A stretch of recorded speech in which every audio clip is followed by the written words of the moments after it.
Grab your favorite cup, sit back, and relax. Welcome to Coffee and Audiobook. Have you ever worked harder than everyone else in the room and still watched someone less prepared walk away with the result you wanted? You stayed later. You studied more. You cared more. And somehow, the person who barely seemed to try ended up 3 steps ahead, as if they were playing an entirely different game than you were. They were. They just never told you the rules.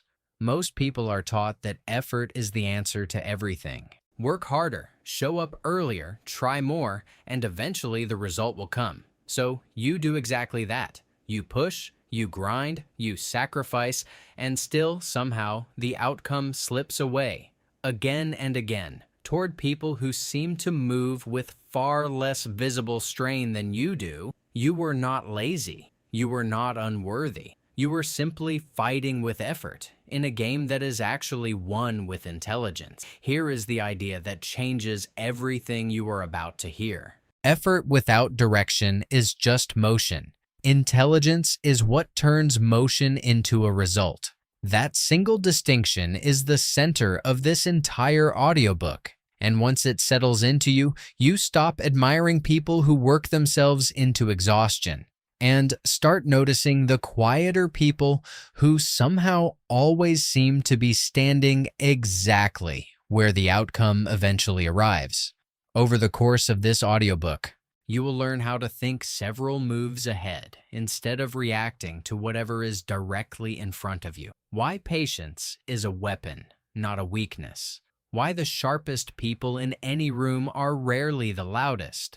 And why becoming dangerously intelligent has nothing to do with being cruel and everything to do with being impossible to outmaneuver. You do not need to become ruthless. You do not need to stop caring about people. You simply need to stop confusing effort with strategy. Think of every situation where hard work alone quietly failed to produce the result it seemed to deserve. None of those situations were proof that effort does not matter. They were proof that effort on its own was never the whole equation. This audiobook is the missing half of that equation, and it begins now. Introduction.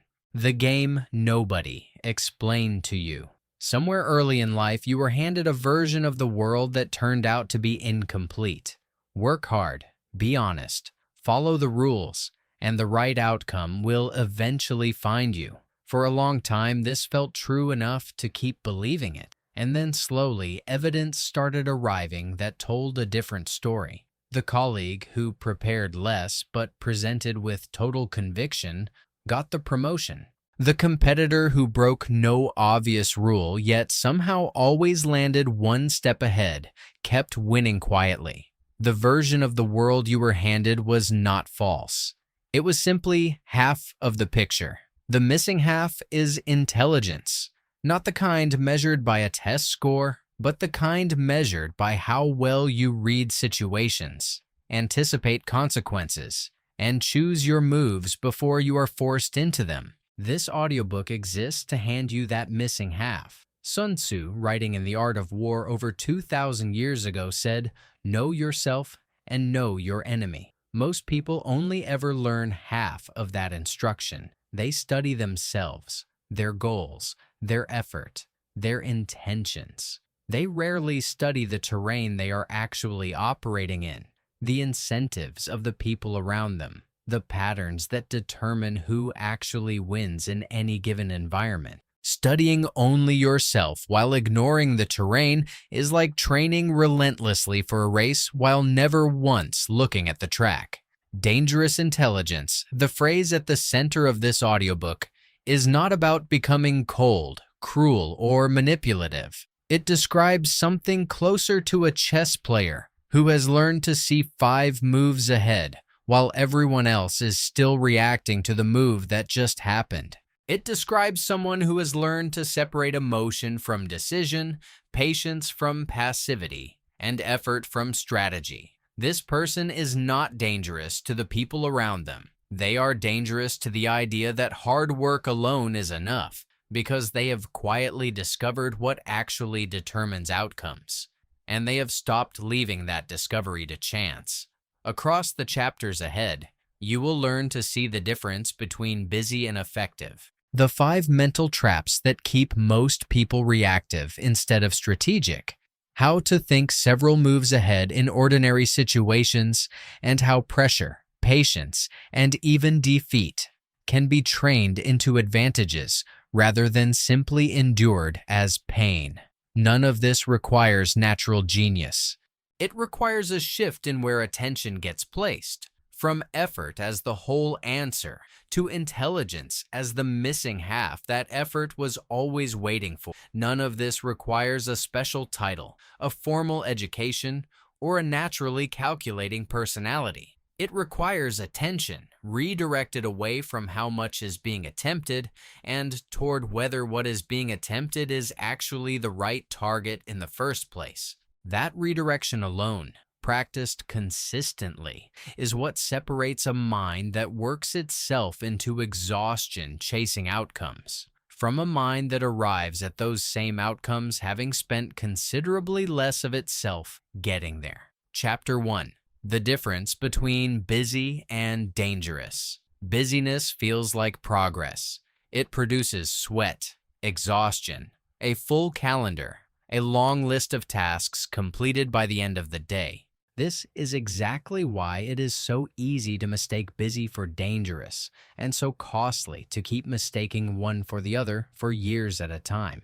Busy people move constantly and react to whatever appears directly in front of them. Dangerous people move deliberately, and most of their real work happens before anyone else can see it, in the quiet calculation of which moves actually matter and which ones are simply noise dressed up as productivity. Consider 2 competitors preparing for the same opportunity. One spends every waking hour perfecting every possible detail, treating all tasks as equally important, exhausting themselves trying to be flawless everywhere at once.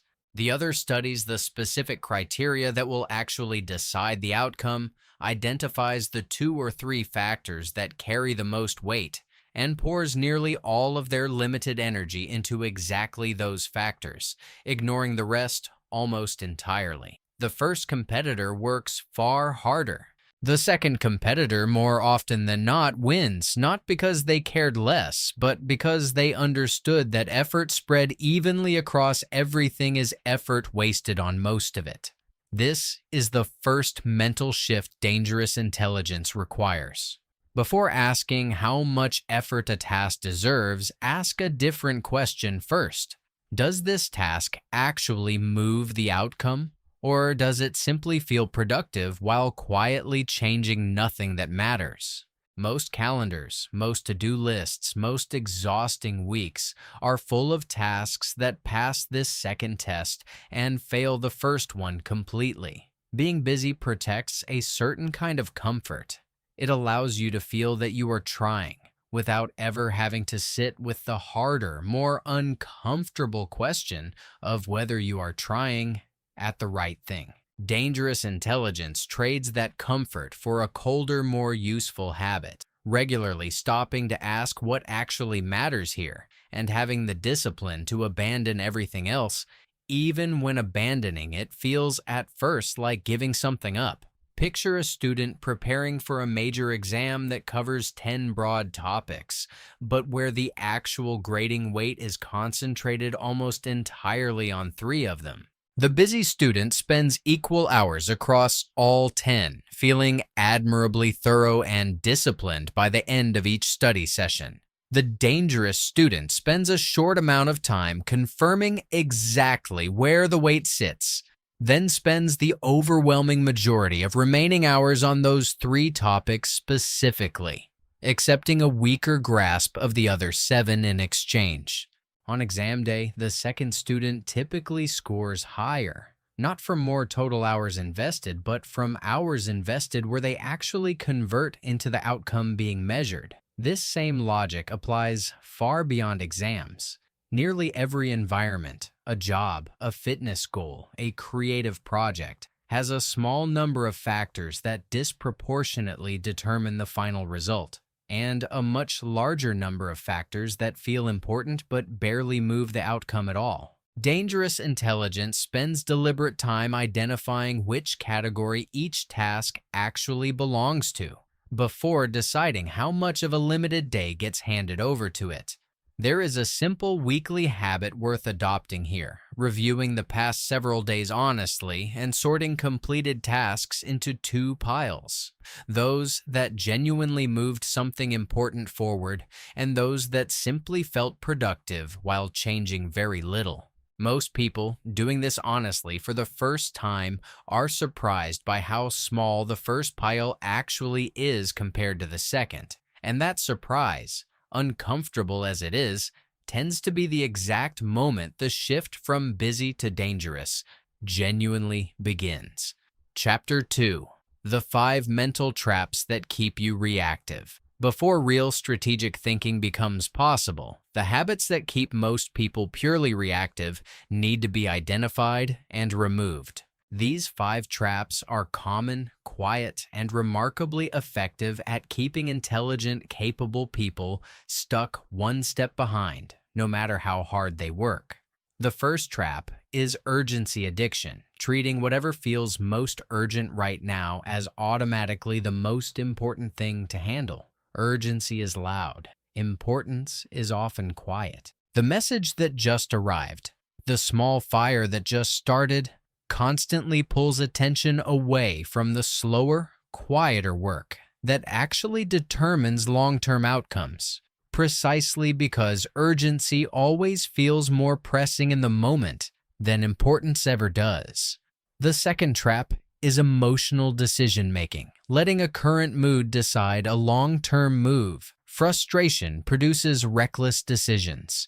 Excitement produces overconfident ones. Fear produces decisions built entirely around avoiding short-term discomfort rather than pursuing long-term advantage. Dangerous intelligence does not mean feeling nothing. It means refusing to let whatever is being felt in this exact moment make a decision that will still matter next year. The third trap is approval seeking, choosing moves based on how they will be perceived rather than what they will actually produce. This trap is subtle because it often disguises itself as good judgment, appearing cautious, appearing considerate, appearing like the safe choice, when in reality it is simply optimizing for how a decision looks rather than what it accomplishes. The fourth trap is all or nothing thinking, believing that any move must either fully succeed or count as a complete failure. This trap destroys patience because it treats every small incremental step as either total victory or total defeat, when most real strategic progress actually happens through a long series of small, unglamorous partial advances that rarely look impressive in the moment they occur. The fifth trap is refusing to update. This is the belief that a plan, once made, must be followed exactly regardless of new information. Dangerous intelligence treats a plan as a working theory, not a religious commitment. Updating it the instant new evidence suggests a better path exists, without treating that update as failure or inconsistency. Removing these 5 traps does not require dramatic personality change. It requires a habit of pausing before each significant decision to ask, is this urgency or importance? Is this emotion or judgment? Is this approval or actual advantage? Is this proportion or panic? And is this plan still the best available theory? Or has the evidence quietly moved on without it? These 5 traps rarely appear alone. Urgency addiction feeds emotional decision-making because whatever feels most pressing right now also tends to trigger the strongest immediate emotion. Emotional decision-making feeds approval-seeking because a rattled mind reaches instinctively for whatever choice will be least criticized in the moment, rather than whatever choice will actually work best over time. Untangling all 5 does not require constant, exhausting vigilance. It requires a single habit, a brief pause before any decision that feels bigger than routine long enough to run through these 5 questions honestly, rather than defaulting to whichever trap feels most natural in that specific moment. It helps to notice that these traps tend to feel like virtues from the inside. Urgency addiction feels like responsiveness. Emotional decision-making feels like authenticity. Approval seeking feels like consideration for others. All or nothing thinking feels like high standards. Refusing to update feels like integrity. This is precisely why they are so difficult to catch in real time. Each one wears the disguise of something admirable, and only becomes visible as a trap once its actual long-term cost is examined honestly. It is worth adding one final safeguard directly here. None of these 5 traps require harsh self-judgment once noticed. Nearly everyone falls into all 5 at various points, often multiple times within a single week.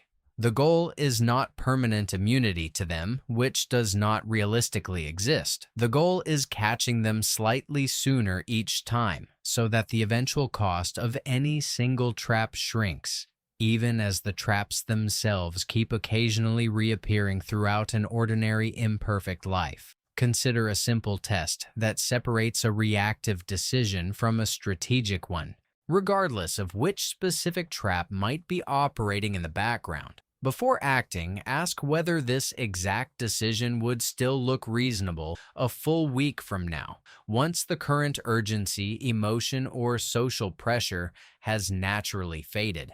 Decisions that pass this test tend to hold up well over time. Decisions that only make sense in the heat of the current moment are very often one of these 5 traps, wearing a convincing disguise.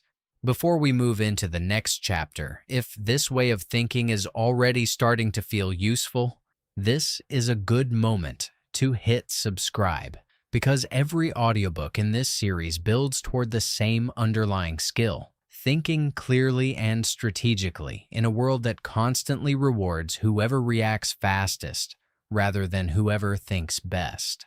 Now, let's continue, because what comes next is where strategic thinking actually starts to feel like a genuine advantage in daily life. Chapter 3. Thinking. 3 moves ahead. Most people think one move at a time. They consider the immediate action in front of them and stop there. Dangerous intelligence extends that thinking outward, considering not just the next move, but the 2 or 3 moves likely to follow it, and choosing the current action based on where that entire sequence leads, rather than how good the very first step alone looks in isolation. Napoleon Bonaparte, one of history's most studied military strategists, once said, "Ability is nothing without opportunity." The reverse is equally true and often overlooked. Opportunity is nothing without the ability to see 3 moves ahead of it, because the moment an opportunity becomes obvious to everyone, most of its advantage has already been consumed by everyone who noticed it before you did. Practicing this skill in ordinary life does not require chess boards or war rooms. It requires a simple, repeatable habit before any significant decision. Ask what happens immediately after this choice. Then ask what the most likely reaction to that immediate result will be from the people, systems, or circumstances involved. Then ask what the second reaction, the one after the reaction, is likely to look like. Most people stop at the first question. Dangerous intelligence insists on all 3. Consider a simple professional example. Accepting an appealing project immediately might feel like an obvious yes in the moment. Thinking one move ahead reveals a second layer. That saying yes here likely means saying no to something else, competing for the same limited time. Thinking one move further reveals a third layer, whether the specific pattern being built by this yes, being the person who takes on everything offered, ultimately leads toward more respect and better opportunities, or toward being seen as reliably available for whatever no one else wants to do. None of this requires certainty about the future, which does not exist. It requires the habit of extending thought slightly further than everyone else typically bothers to extend it, because in a world where most people think only one move ahead, thinking 3 moves ahead alone provides a substantial and often decisive advantage. Consider a simple family example. A relative repeatedly asks for a favor that is mildly inconvenient, but easy to justify saying yes to in any single instance. Thinking 1 move ahead reveals that saying yes this time makes saying no next time considerably harder, since a pattern is being quietly established with each individual yes. Thinking a 3rd move ahead reveals whether this specific pattern, once fully established, actually serves the relationship in the long run, or simply trains one person to expect unlimited availability from the other, regardless of what either person actually wants that relationship to look like 5 years from now. Thinking 3 moves ahead does carry one important caution worth naming directly. It can tip into paralysis if every decision demands exhaustive analysis before any action at all. The goal is not perfect prediction, which is impossible, but a habitual widening of the lens just slightly beyond the immediate moment, enough to catch the most obvious 2nd and 3rd order consequences without freezing entirely in pursuit of certainty that will never actually arrive. A useful shortcut exists for keeping this practical rather than theoretical, simply asking, "And then what?" twice in a row after any significant decision comes to mind. The first "and then what" usually surfaces the 2nd order consequence most people already sense but rarely say out loud. The second "and then what" tends to surface something genuinely new, a consequence that would otherwise have gone completely unconsidered until it arrived uninvited, at a much less convenient moment. This habit works particularly well because it requires no special expertise, only a willingness to sit with a question for a few extra seconds instead of moving immediately to action. Over time, asking it repeatedly across enough small decisions trains a kind of default extended vision, where the 2nd and 3rd order consequence starts appearing automatically, without needing to be deliberately summoned each time. Chapter 4. The Discipline of Delayed Gratification. Every strategic advantage eventually comes down to a single uncomfortable choice: taking the smaller reward available right now, or the larger reward available later, at the cost of tolerating discomfort in between. Dangerous intelligence is built almost entirely on getting this specific choice right, again and again, in situations both large and small. The Stoic philosopher Epictetus wrote, "First say to yourself what you would be, then do what you have to do." Most people reverse this order without realizing it. They do whatever feels comfortable in the moment, and only afterward wonder why the version of themselves they hope to become never quite arrived. Dangerous intelligence insists on the original order, deciding first who is actually being built through today's choices, and only then deciding what today's actions should look like. Delayed gratification is frequently misunderstood as simple willpower, gritting teeth, and forcing through discomfort by sheer effort. In practice, it works far better as a structural choice than a willpower contest. Removing a tempting shortcut from convenient reach, structuring an environment so the harder, more valuable choice becomes the easier one to make by default, produces far more consistent results than repeatedly relying on raw discipline alone, which tends to run out exactly when it is needed most. There is also a specific trap hiding inside delayed gratification worth naming directly: delaying gratification so completely that no reward is ever actually collected, turning patience into a permanent postponement instead of a temporary discomfort with a clear endpoint. Dangerous intelligence does not glorify suffering for its own sake. It tolerates short-term discomfort specifically because a defined, meaningful reward sits clearly on the other side of it, not because discomfort itself is somehow noble. The people who consistently win the long game are rarely the ones who wanted the long-term outcome more intensely. They are the ones who built systems and environments that made the disciplined choice slightly easier to repeat, day after day, until repetition quietly became identity. Consider two people trying to build a habit of regular exercise. One relies purely on willpower, promising themselves daily that today will be the day discipline finally wins. The other restructures their environment, laying out clothes the night before, scheduling the session at the specific hour their energy is naturally highest, removing the small frictions that willpower would otherwise have to overcome fresh every single day. The second person is not more disciplined by nature. They simply stopped asking willpower to do work that structure could do more reliably instead.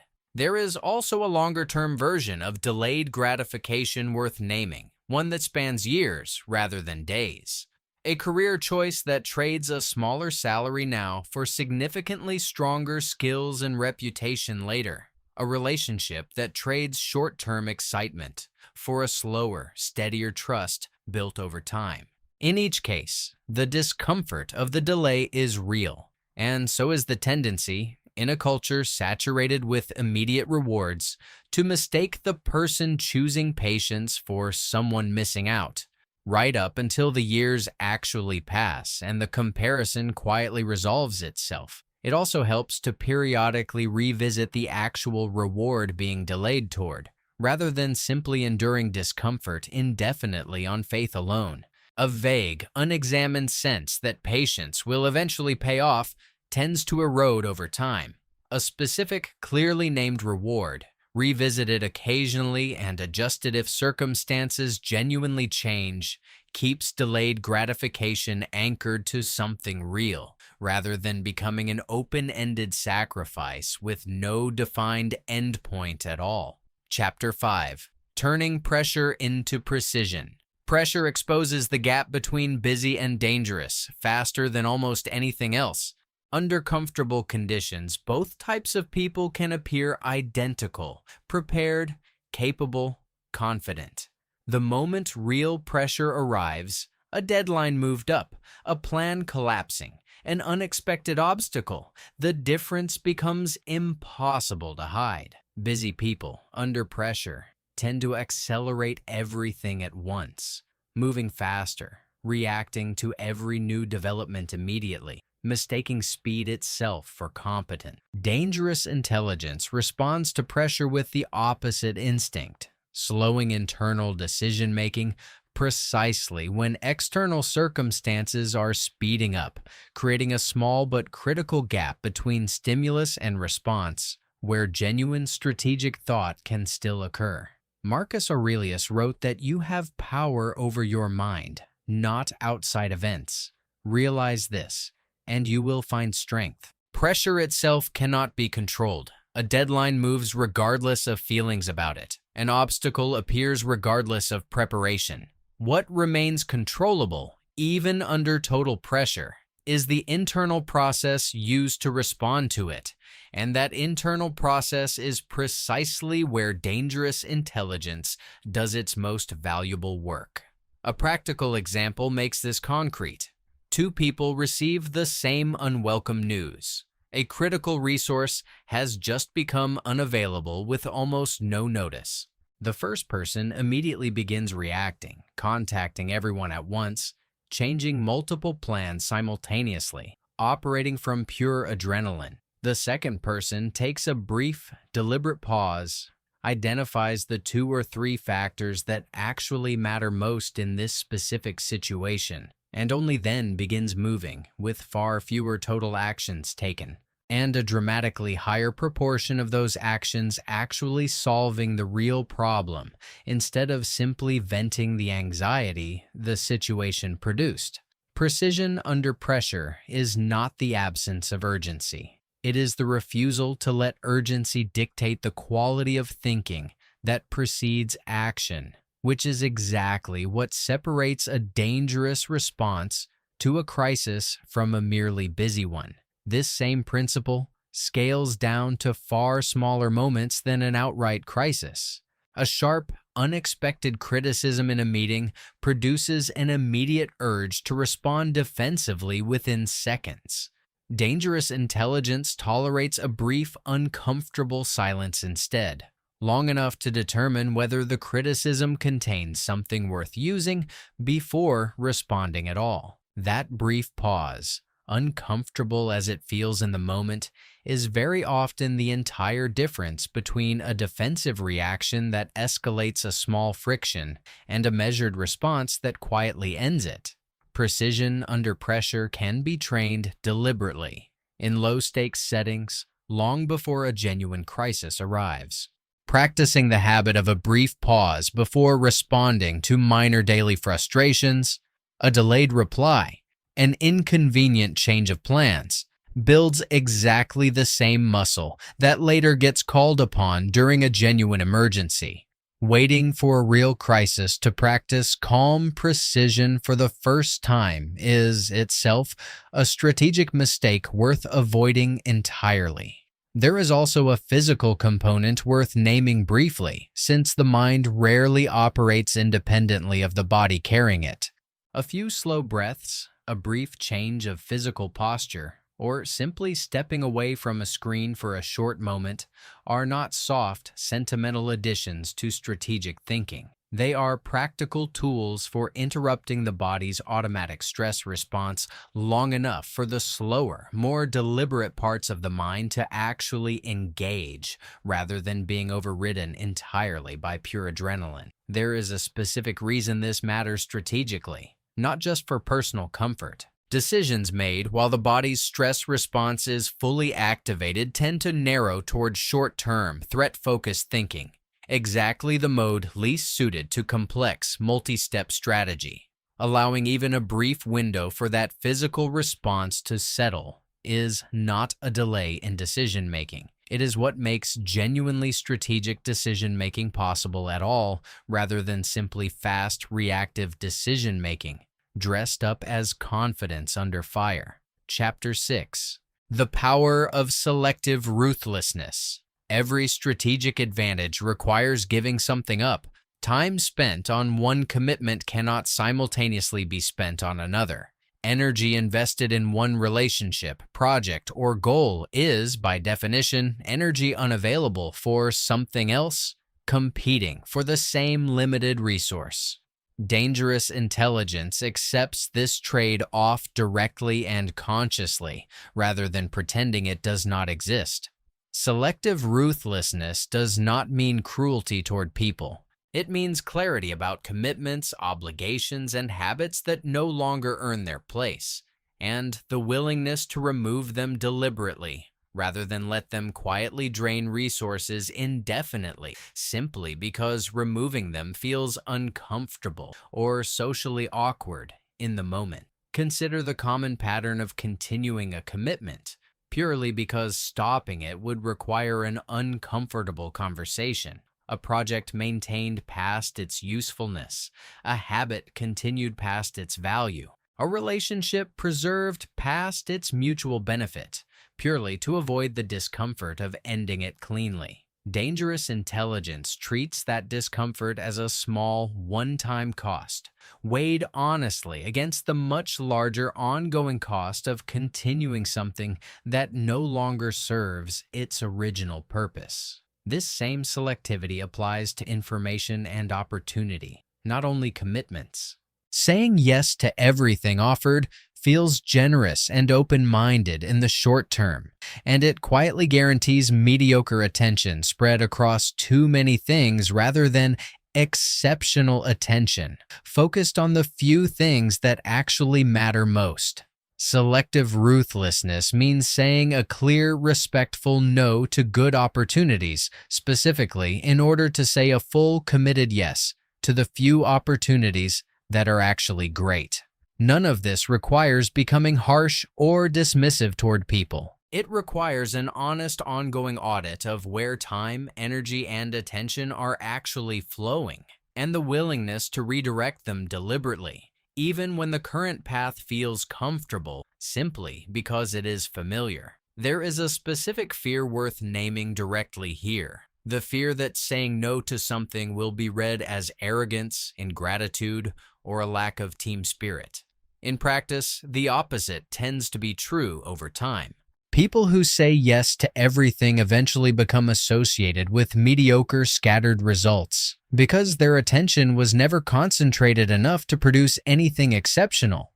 People who say a clear, respectful no to most things, reserving genuine commitment for a select few, tend to be associated with the specific things they actually did well, which is a far stronger reputation than being associated with everything done adequately. Selective ruthlessness also applies to information consumption, an area rarely considered strategic at all. Constant exposure to every available piece of news, opinion, and update creates the same diluted attention problem as saying yes to every commitment. Deliberately restricting information intake to a small number of genuinely reliable, relevant sources and ignoring the rest without guilt protects the same limited mental resource that selective ruthlessness protects everywhere else. Guilt tends to be the main obstacle standing between recognizing what selective ruthlessness requires and actually practicing it. Declining a request, ending a commitment, or ignoring most incoming information all carry a small social cost that feels disproportionately large in the moment they occur. Weighing that momentary discomfort honestly against the much larger compounding cost of scattered, diluted attention over months and years is usually enough to make the trade obviously worthwhile, even when it does not feel that way in the specific instant the decision is being made. Chapter 7. Reading the Battlefield. Every environment, a workplace, a negotiation, a family gathering, a competitive situation has a hidden structure beneath its surface, incentives, unwritten rules, and quiet power dynamics that shape outcomes far more than the visible, stated rules ever do. Dangerous intelligence spends real time reading this hidden structure before making any significant move within it. Sun Tzu wrote that the supreme art of war is to subdue the enemy without fighting. Applied outside of literal conflict, this idea suggests that the sharpest strategic moves often happen before any visible confrontation occurs at all, through positioning, timing, and preparation, rather than through direct, forceful confrontation once the situation has already escalated. Reading a battlefield in ordinary life starts with a simple set of questions. Who actually benefits if this situation goes one way instead of another? What does each person in this situation actually want, separate from what they are publicly saying they want? What has historically happened in similar situations within this exact environment? And does that history suggest a pattern worth expecting again? A workplace negotiation offers a clear example. The stated position in a negotiation is rarely the full picture. Someone insisting loudly on one specific point may be doing so mainly to protect their reputation in front of others in the room, not because that specific point is actually their true priority. Reading the battlefield means noticing where genuine flexibility might exist beneath a firm public stance and directing effort toward the terrain that is actually negotiable, rather than exhausting energy on a position being defended mainly for appearances. None of this requires manipulation or deception. It requires paying closer attention to the actual incentives operating beneath the surface of any situation, rather than reacting only to the stated positions and declared rules that sit on top of them. A family gathering offers a smaller everyday version of this same reading. A relative who insists loudly on a particular seating arrangement or holiday tradition may be defending something deeper than the arrangement itself. Perhaps a need to feel that their contribution to the family still matters as much as it once did. Reading the battlefield here does not mean exploiting that need. It means recognizing what is actually being protected and finding a way to honor it that costs very little, rather than fighting the surface position directly and creating unnecessary conflict over something that was never really about the seating chart at all. Reading a battlefield accurately also requires honest attention to one's own position within it, not just everyone else's. Before assessing what others want, it helps to ask plainly what outcome is actually being sought here, and whether the current approach is genuinely aimed at that outcome or has quietly drifted towards simply winning an argument or proving a point instead. The clearest reading of any battlefield includes an honest accounting of exactly where the observer themselves is standing on it. This kind of self-accounting is often the single hardest part of reading any situation well, because it requires turning the same unflinching attention used on everyone else back onto one's own motives, assumptions, and blind spots. It is far easier and far more common to read a room full of other people with total clarity while remaining almost completely unexamined about the one person in that room whose motives are actually shaping every decision being made. Reading a battlefield well also means updating that reading continuously, rather than forming a single impression and holding it fixed. Incentives shift, people's priorities change under new pressure, and a genuine strategic advantage 6 months ago can quietly become a liability today if the terrain has moved and the reading has not moved with it. The habit of periodically re-examining a situation rather than trusting an old assessment indefinitely is itself part of what keeps a strategic advantage from silently expiring unnoticed. This ongoing re-examination does not need to be elaborate or constant. A brief, honest check every so often. Does the situation still look the way it did when this plan was first made? Is usually enough to catch the moment a once accurate reading has quietly gone stale, long before that staleness has a chance to produce an avoidable, costly surprise. Chapter 8. The Art of Strategic Patience.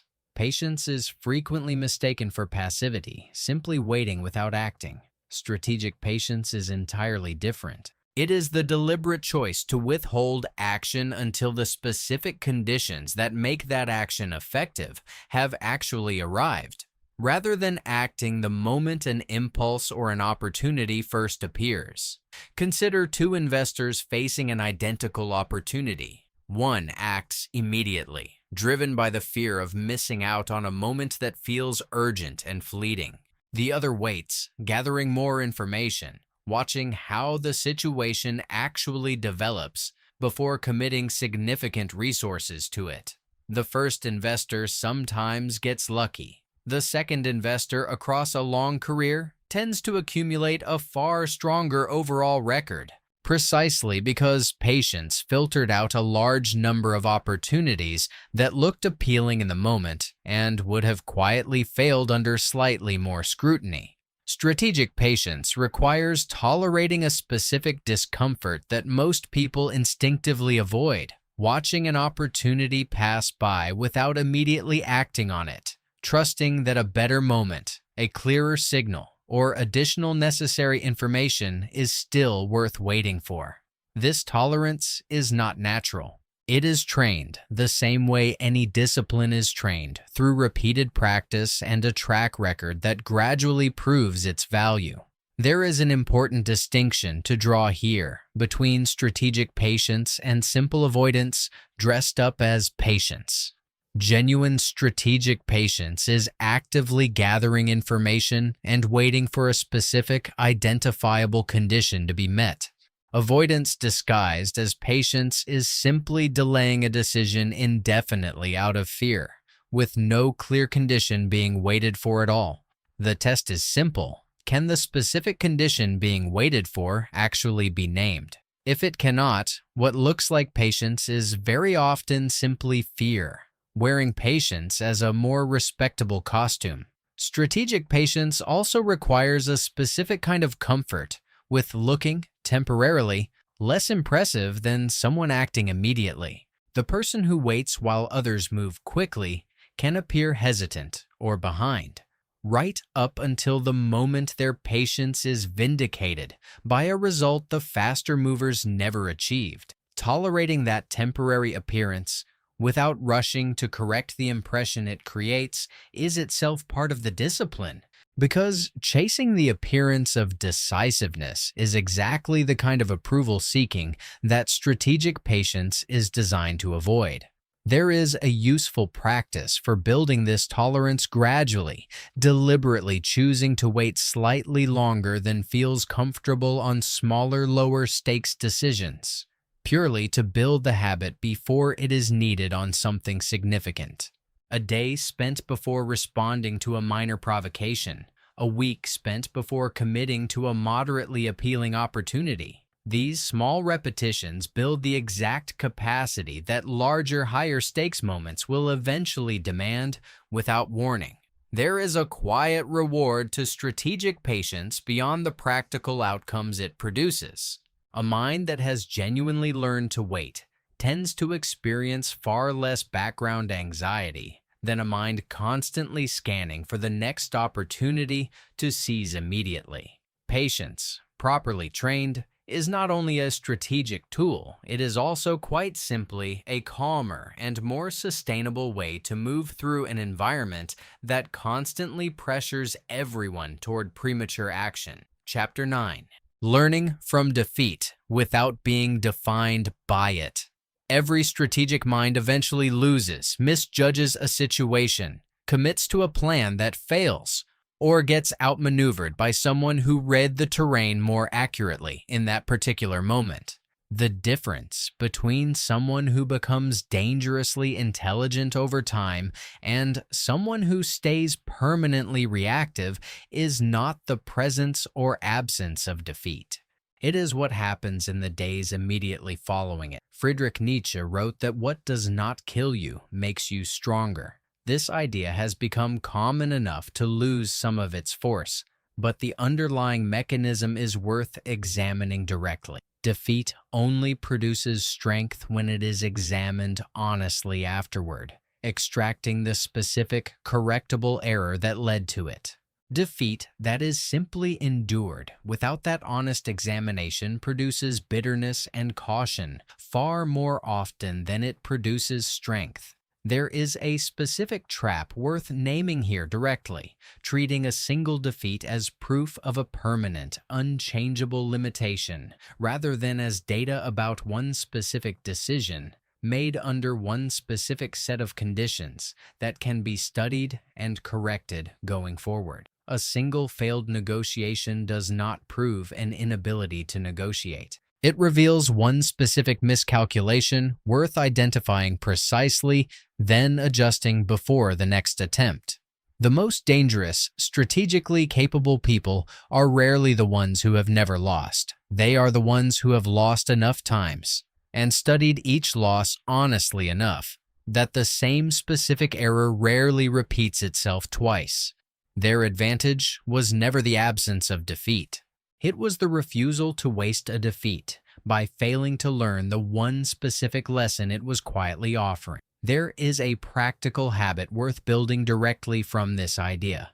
A brief, honest review conducted shortly after any significant setback, before the sting of it fades and the temptation to simply move on without examining it takes over. The review asks 3 specific questions. What exactly was misjudged? What information was available beforehand that was not weighted heavily enough? And what single adjustment would most reduce the chance of this same specific mistake recurring? This review does not need to take long, but skipping it entirely is how the same avoidable mistake quietly repeats itself 3 or 4 times across a career, each time feeling like fresh bad luck rather than an uncorrected recurring pattern. There is also a social dimension to defeat, worth naming honestly. The instinct to hide a failure, to control how it is perceived by others, often competes directly with the instinct to examine it usefully. Dangerous intelligence tends to favor honest examination over managed appearance, even when that honesty is momentarily less comfortable, because the specific lesson a failure offers is almost always more valuable long-term than whatever brief social protection came from minimizing or hiding it. There is a particular kind of defeat that deserves separate mention: the loss that occurred despite a genuinely sound decision, simply because chance or circumstance broke unfavorably. Confusing this kind of loss with a poor decision produces a dangerous overcorrection, abandoning a strategy that was actually correct purely because it failed to work on one specific occasion. Distinguishing between a bad decision and a good decision with a bad outcome is one of the more advanced skills within learning from defeat, and it prevents the common mistake of discarding sound judgment simply because reality, on one particular day, did not cooperate with it. A useful practice for making this distinction concrete involves separating the decision from the outcome entirely during review, evaluating first whether the choice made sense given only the information genuinely available at the time, before ever looking at how things actually turned out. A sound decision that happened to fail deserves to be repeated under similar future conditions. A flawed decision that happened to succeed anyway deserves scrutiny, not celebration, because a lucky outcome can be just as misleading as an unlucky one if the underlying decision quality is never examined honestly. Chapter 10. The Ego Trap: Why Smart People Fail. Intelligence alone does not guarantee strategic success, and in certain specific situations, it actually works against it. The ego trap describes a pattern where genuinely capable, intelligent people fail not from a lack of ability, but from an inflated confidence in their own judgment that quietly stops them from updating that judgment when new evidence suggests they should. The pattern usually begins with real earned success. A correct prediction, a smart decision, a well-executed plan builds justified confidence.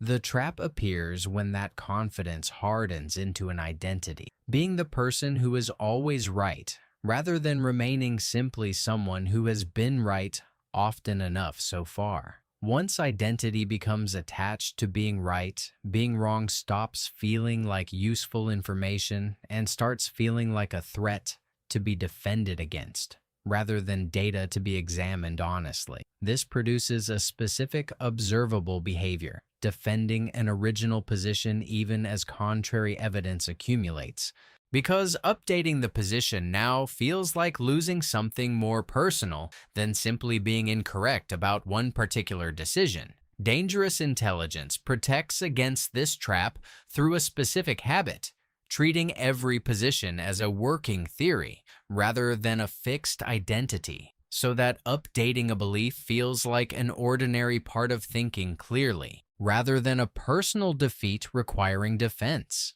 The most capable strategic thinkers hold their own conclusions loosely enough to abandon them quickly when better evidence appears, while still holding them firmly enough to act decisively in the absence of that better evidence. This balance, firm action paired with a loose grip on any single belief, is far harder to maintain than either extreme alone, and it is precisely what protects genuine intelligence from quietly curdling into the specific kind of overconfidence that produces otherwise avoidable failure. There is a simple, practical test worth applying whenever a strong conviction starts to feel personal rather than provisional. Ask whether new evidence contradicting the current position would actually be welcomed as useful information or quietly resisted and explained away instead. A genuinely open, strategic mind welcomes the contradiction because being wrong sooner is always cheaper than being wrong for longer. An ego-trapped mind resists it because the contradiction now threatens something closer to identity than to a single decision. The ego trap is often hardest to notice in exactly the domain where someone has historically been most successful, because that specific domain is where identity and judgment have become the most tightly fused over time. Ironically, this means the areas most worth double-checking for ego-driven blind spots are frequently the very areas someone feels most expert in, not the unfamiliar ones where humility already comes naturally. A practical antidote worth naming directly: deliberately seeking out a disagreeing perspective specifically in the domain where confidence currently runs highest, and genuinely listening to it rather than preparing a rebuttal while it is being spoken. This single habit, uncomfortable as it feels, tends to surface exactly the blind spots that unchecked confidence in a familiar domain would otherwise keep permanently hidden from view. There is a broader benefit to this practice beyond simply correcting individual blind spots. Regularly seeking disagreement in areas of strength keeps the entire relationship with confidence healthier over time. Confidence built on genuinely stress-tested judgment, rather than confidence built on an untested track record that has simply never yet been seriously challenged. The first kind of confidence tends to hold steady under real pressure. The second kind tends to collapse suddenly at the exact moment it is finally unavoidably tested by circumstances beyond anyone's control. Chapter 11. Building an Anti-Fragile Mind. Some systems break under pressure, some merely survive it, remaining exactly as they were before the pressure arrived. A smaller number of systems actually improve because of pressure, becoming stronger, more capable, and more refined precisely because they were tested. Dangerous intelligence is built by deliberately training toward this third category, a mind that improves under strain rather than merely enduring it. Building this kind of mind starts with a shift in how difficulty itself gets interpreted. A setback, interpreted purely as evidence of personal inadequacy, tends to produce caution and withdrawal going forward. The exact same setback, interpreted instead as specific, correctable information about one decision made under one set of conditions, tends to produce refinement and improvement instead. Practically, this means deliberately seeking out situations slightly beyond current comfort, not recklessly, but in a controlled, incremental way. Similar to how physical strength is built through progressively harder training rather than through avoiding physical strain altogether. A negotiation slightly more difficult than the last one. A decision made with slightly less certainty than feels comfortable. A public position taken and defended, even when it might be contested. Each of these, handled deliberately rather than avoided entirely, becomes a small deposit into a mind that grows more capable under strain rather than more fragile. An anti-fragile mind is not one that feels no fear before difficulty. It is one that has enough evidence, built through repeated deliberate exposure to manageable strain, to trust that difficulty tends to be survivable and often even useful, rather than something to be avoided at nearly any cost. That trust, more than any single tactic in this audiobook, is what ultimately allows dangerous intelligence to operate calmly under exactly the conditions where most people's thinking quietly falls apart. This kind of training also changes the relationship with fear itself over time. Fear before a difficult negotiation, a hard conversation, or a high-stakes decision does not disappear simply because a mind has become more anti-fragile. What changes is the story attached to that fear. Shifting gradually from "this feeling means danger, avoid it," toward "this feeling means something worth doing is currently happening, proceed carefully." That shift in interpretation, built through repeated, deliberate exposure rather than through any single dramatic insight, is often the clearest marker that an anti-fragile mind has genuinely taken root. It is worth being precise about what this chapter is not suggesting. Deliberately seeking out harm, recklessness, or unnecessary suffering does not build an anti-fragile mind. It simply causes damage without the structure needed to convert that damage into growth. The distinction lies entirely in dosage and intention. Manageable, chosen difficulty pursued deliberately, rather than random hardship absorbed passively without any attempt to extract a lesson from it afterward. Building this kind of mind is closer to physical training than most people initially expect. Just as muscles require both strain and recovery to actually grow stronger, rather than strain alone, a mind exposed to constant, unrelenting difficulty without any space for reflection and recovery tends toward exhaustion rather than growth. The deliberate difficulty this chapter describes works specifically because it is followed by genuine reflection, extracting what was learned, rather than simply moving immediately to the next challenge without ever processing the last one. This is precisely why the people who seem to grow the most from difficulty are rarely the ones who face the most of it in raw quantity. They are the ones who pair a reasonable amount of difficulty with a genuine habit of stepping back afterward and asking what it actually taught them. Difficulty without that reflection tends to simply accumulate as wear, the same way physical strain without recovery accumulates as injury rather than strength, no matter how much of it is endured. Chapter 12. Becoming quietly dangerous.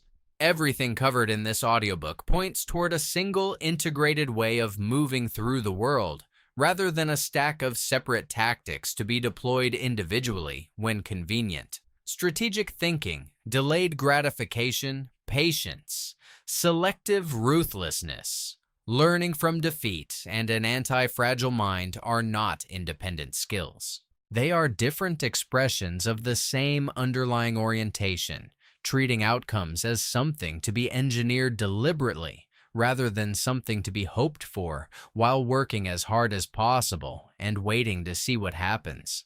Becoming quietly dangerous does not mean becoming loud, aggressive, or intimidating. In fact, the opposite is usually true. The most strategically capable people tend to be remarkably calm because so much of their advantage happens well before any visible action occurs. In the quiet work of reading situations, anticipating consequences, and choosing precisely where limited effort will actually matter.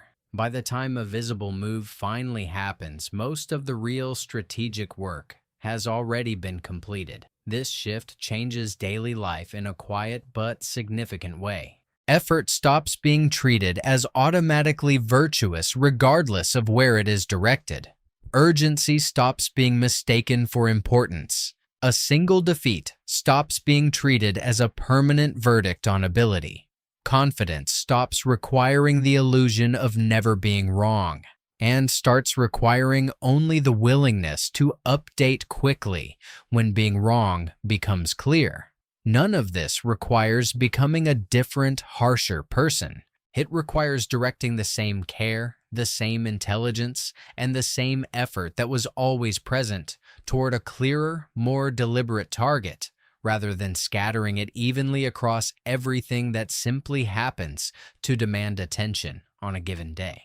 This shift also tends to change how other people experience being around this kind of mind. Loud confidence often produces admiration mixed with a little wariness. Quiet, consistent strategic competence tends to produce something closer to trust because it does not require constant reassurance or applause to keep functioning. People increasingly bring their hardest problems to the calm, dangerous mind in the room, not the loudest one, because results, repeated consistently over time, are a far more convincing argument than volume ever was.